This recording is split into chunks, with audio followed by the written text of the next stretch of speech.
much. Our next panel is one which is really interesting and it's really important. It's about ESG and basically substantial and the backlashes which ESGs get often because of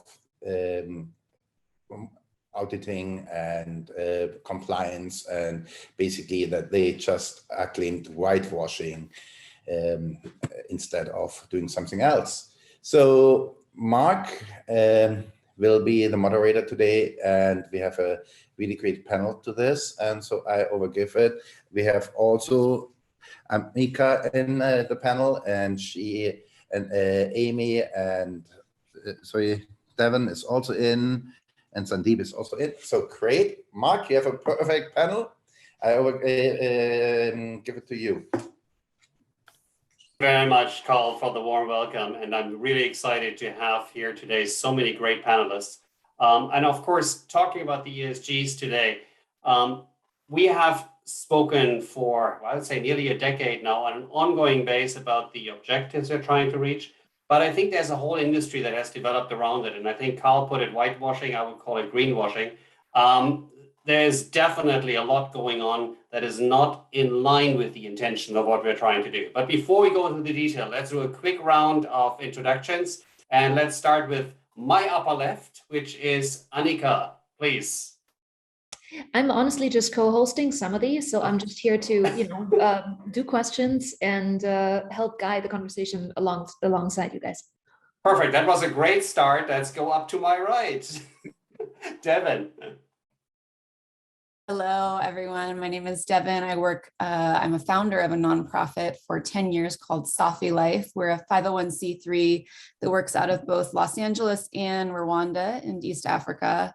All of our donations go to the women in East Africa, and I'm definitely curious about how the corporate space is using ESGs to further the mission of the nonprofit world and to see how there can be some sort of collaboration there. I just want to touch that we have someone waiting, Clark.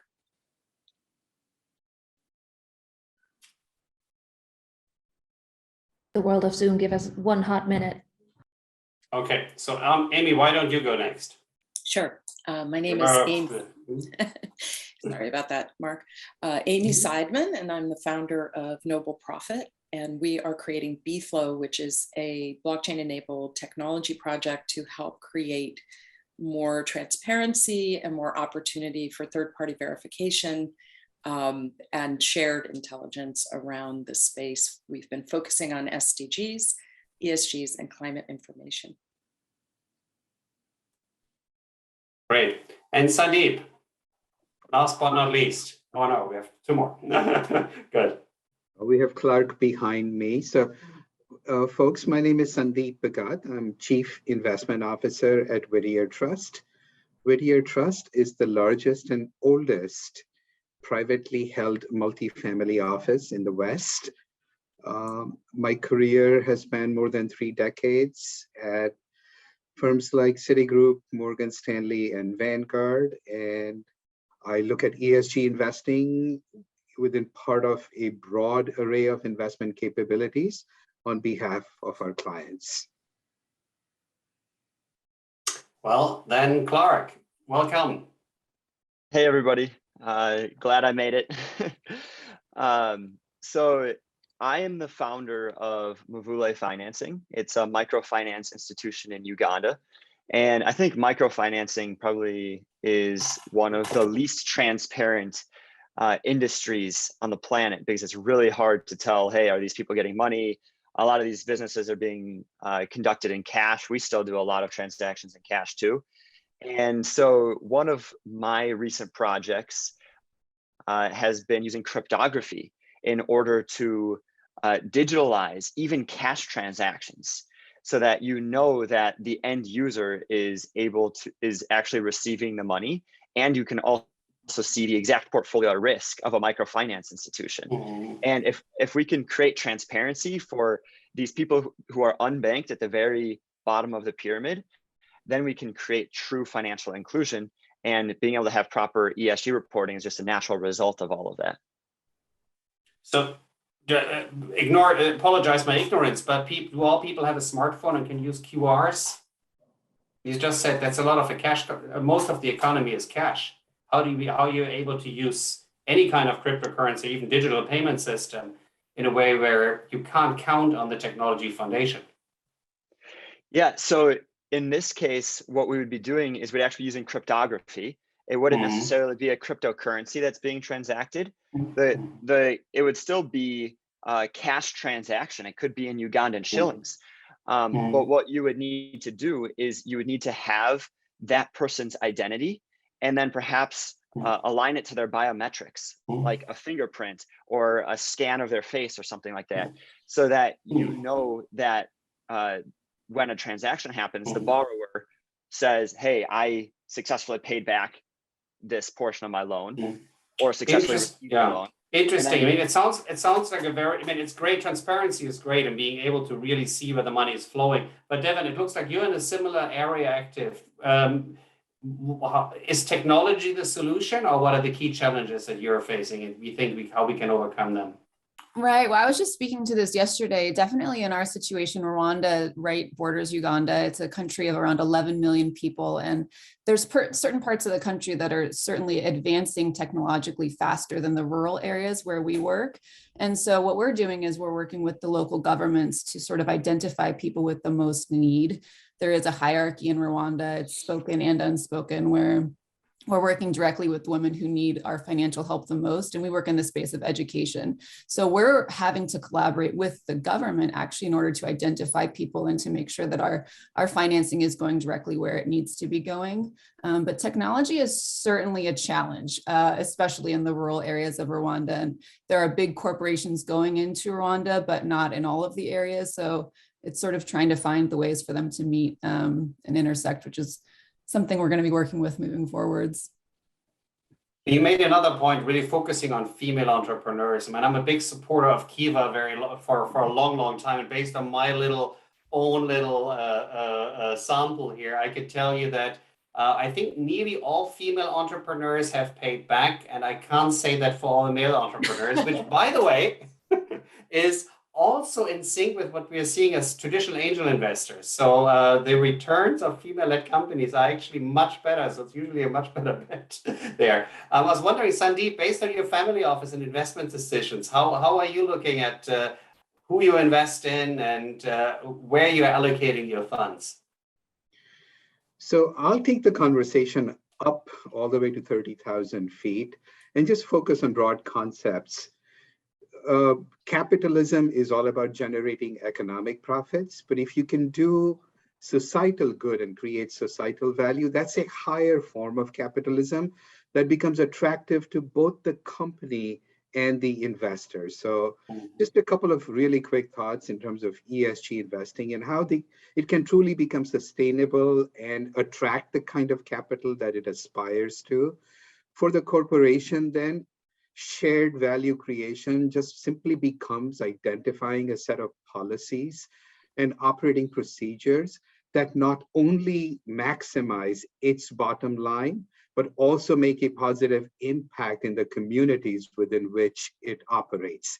And there are some really simple examples, right? If you are involved with logistics whatsoever, if you minimize the number of driving miles, you save money, you also help the environment. So I would suggest that corporations continue this very precise, definitive, and laser-like focus on these types of activities.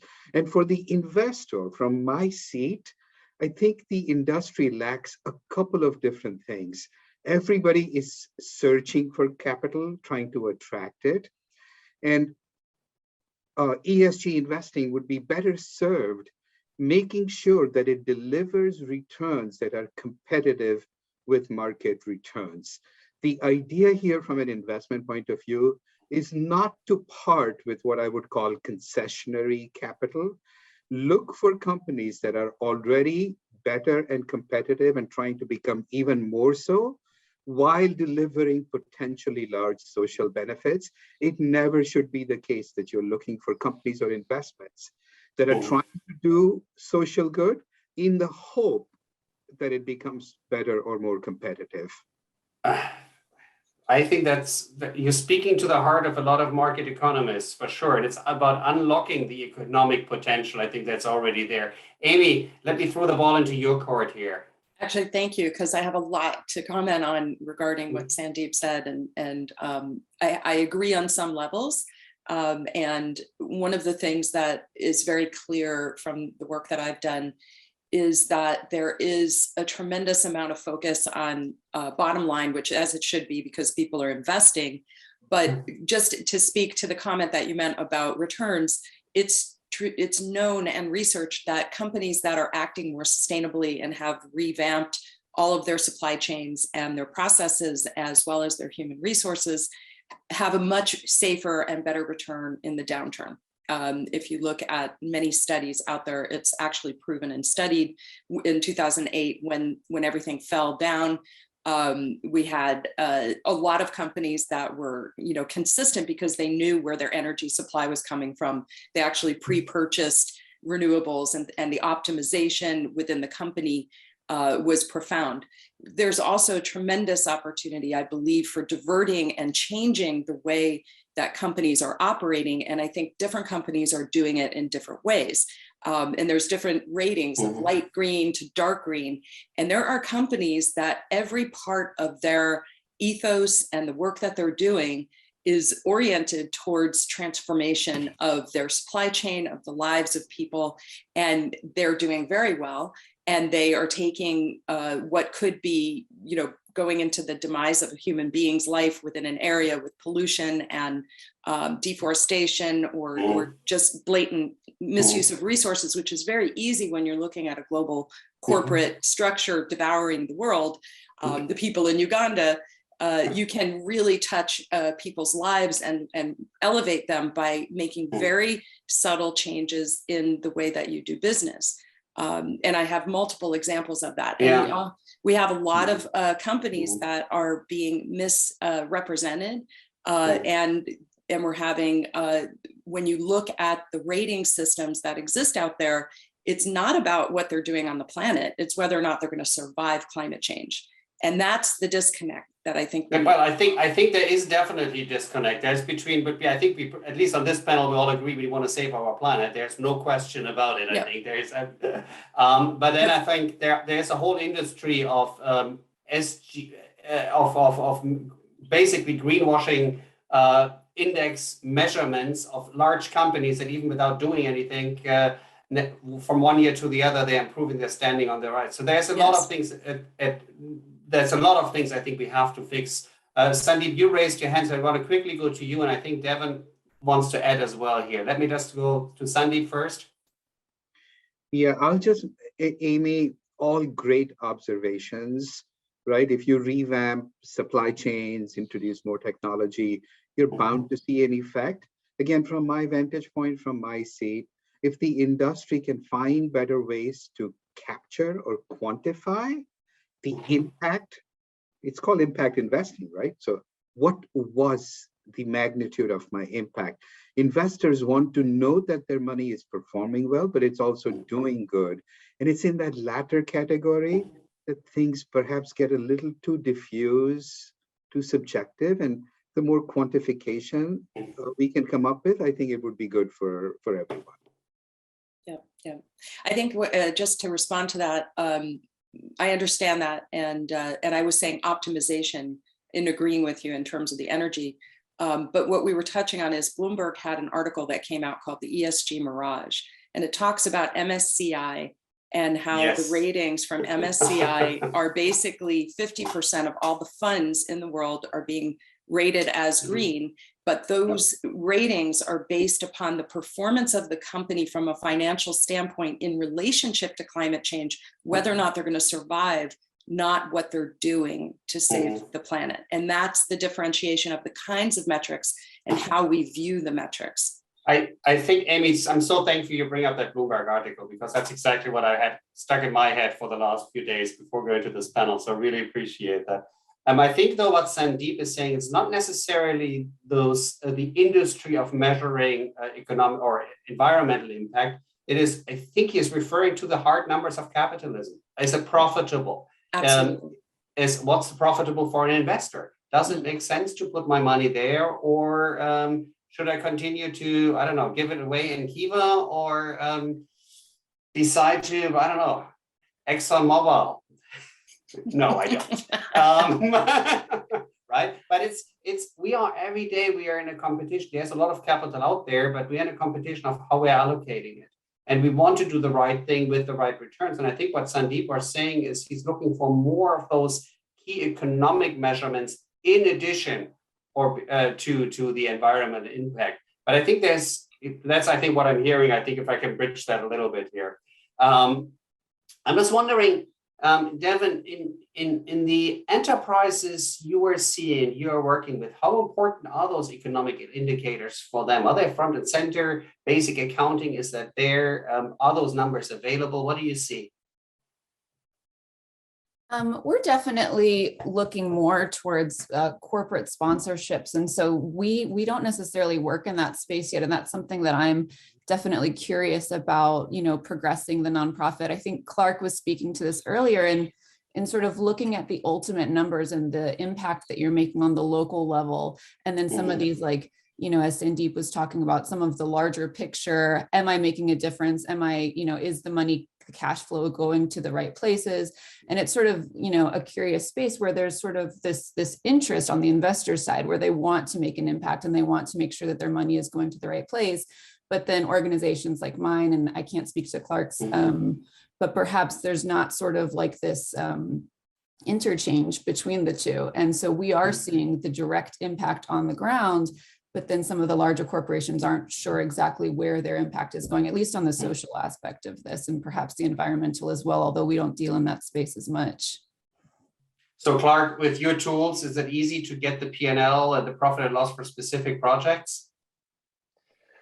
Yeah, so the tool is not so much regarding like the profit and loss of a business. It's more like, how can you communicate a portfolio at risk that's fully trustworthy and know that the money is actually getting into the individual's hands who you say that's getting into.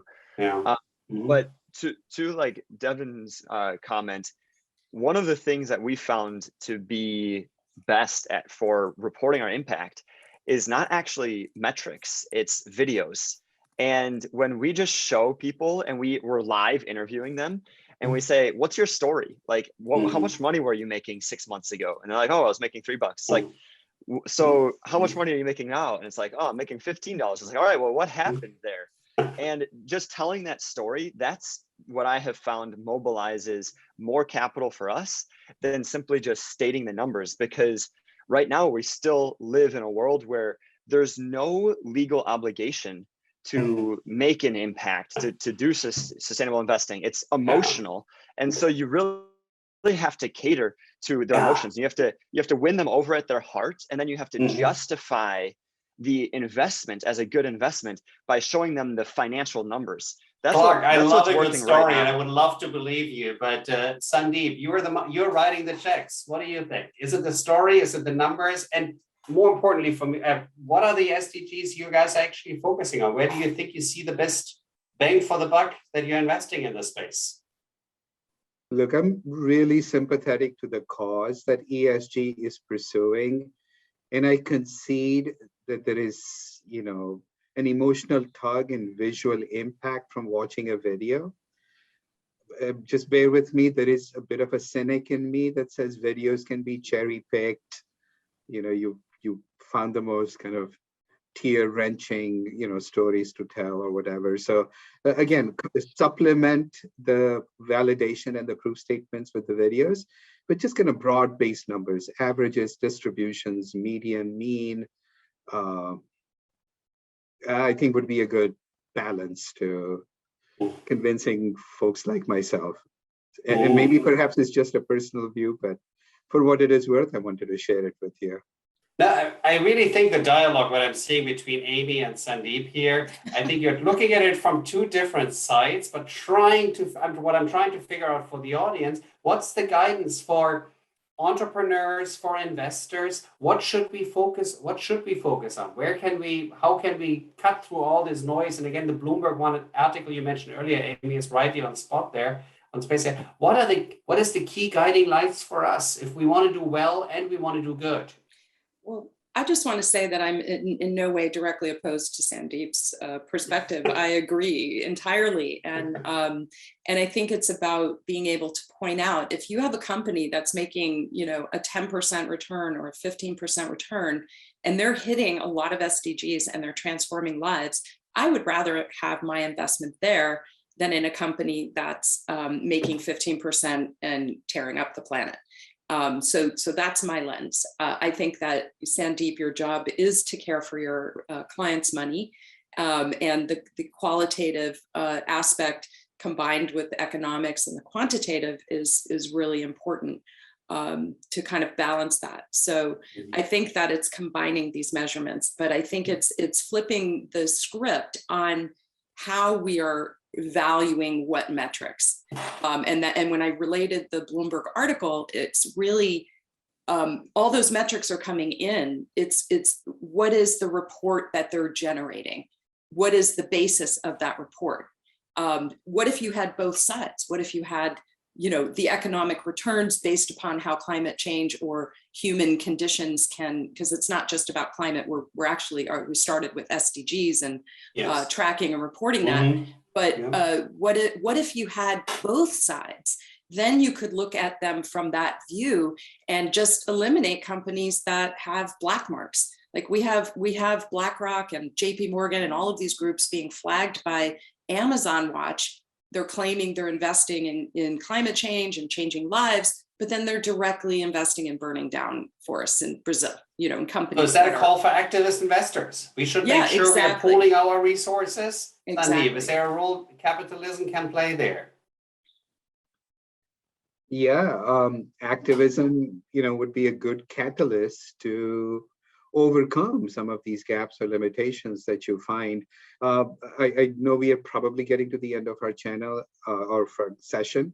So my modest suggestion would be focus on each of these dimensions, but just lead. If you're the entrepreneur and I'm the audience, just lead with the investment merit, the economic merit of your enterprise, and then supplement it with the social good that it is attempting to do. They're both important, but again, from one person's point of view, that sequence, economic first and social next, might help you succeed to a greater extent.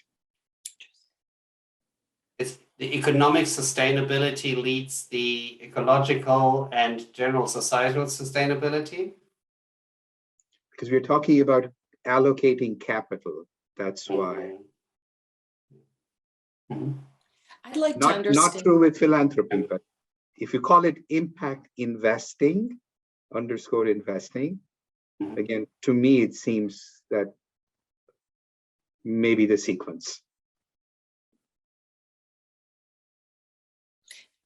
I'd love to bring in the folks in Africa, because when you look at the sourcing, how is the relationship of, let's say, a big corporate's ESG bottom line affecting the boots on the ground for these small entrepreneurs and the burden of collecting this data? I'm super curious. Sorry to jump in there with a question, but I felt like if we could tie it together, because they're both ends of the spectrum. Yeah, I'd be happy to start with that, because we just completed our impact report, our Q4 impact report for last year. And what we did is we have 10 branches in our microfinance institution right now. And so we had each one of the branch managers call on 20 of their people at random. And we just collected some basic information of the SDGs that we know that we impact the most. Notably hunger, like had their nutrition improved, how many children are going to school, how much has your income grown, and then also like what % of women are we serving for the gender equality one. And it's great that you have those key metrics. We have a couple of seconds left, and I would love to have closing words from Devin as well, please. Oh, closing words. Well, again, this is a space that we haven't entered yet. Our nonprofit is small. It's 100% of donations are going currently to the women in Rwanda. It's my passion project. So yeah, it's something that we're definitely looking to consider further. If anyone out there is interested in partnering with us, I'll do that plug. So it's safilife.org. Well, it sounds like if you're able to make the point of how economic empowerment for the women, then I think Sandeep might be one of your sponsors in the There we future. go. Who knows? We appreciate it, Sandeep. No, it sounds good. And please all keep up the good work. Really appreciate you making it here today. It's a pleasure meeting you and an honor to working with you together in the digital Davos environment on the common good. Thank you, Mark. Thank you, everybody. Appreciate it. Thank you. Thank you very much, everyone. It was a really insightful panel. And we are now just putting the next panel live. So please stay with us for a second.